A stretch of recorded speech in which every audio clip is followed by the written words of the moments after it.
ابن مسعود رضی الله تعالی عنه فقیه اهل اصحاب از رسول اکرم صلی الله علیه و سلم حدیث روایت کرد که ابن مسعود که من قرأ حرفا من کتاب الله فله حسنه، کسی که رسول اکرم میگه اگر یک حرف قرآن بخواند با او یک حسنه هست.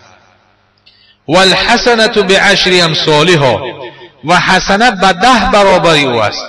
یعنی یک نیکی که ما و شما میکنیم خداوند 10 برابر او برای ما و شما عطا میکنند. لا اقول الف لام میم حرفون، من نمیگویم، رسول اکرم گفت که الف لام میم هر سیده یک حرف من نمیگویم، بلکه چی؟ ولکن الف حرف و لام حرف و میم حرف. لکن الف حرف است و لام حرف است و میم حرف است، که یعنی 3 حرف می شود الف لام میم، الکی 10 ثوابی 10 برابر حسنه که باشد 30 ثواب می شود. در 3 حرف قرآن ما و شما اگر تلاوت کنیم 30 ثواب در نامه اعمال ما و شما ثبت می شود.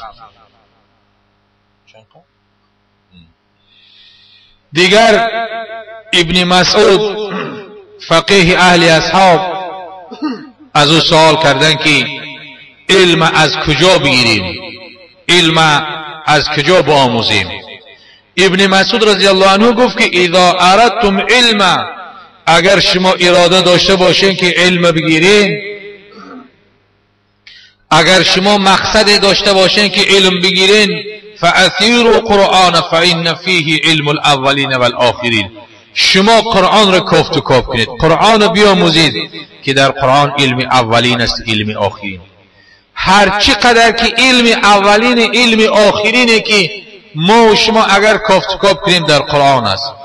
هر یک حرف قرآن شاه مفسران عبدالله ابن عباس شاه مفسران است.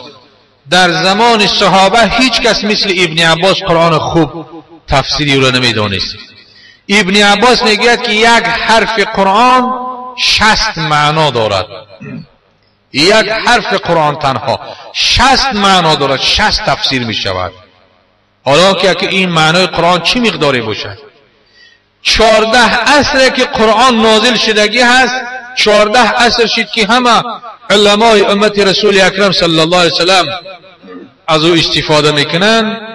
هزارها مجتهدین است، مفسرین است، حالی هم به کنهی به مغز قرآن البته که آگاهیش رسیدن این چی است، کاری مشکل است.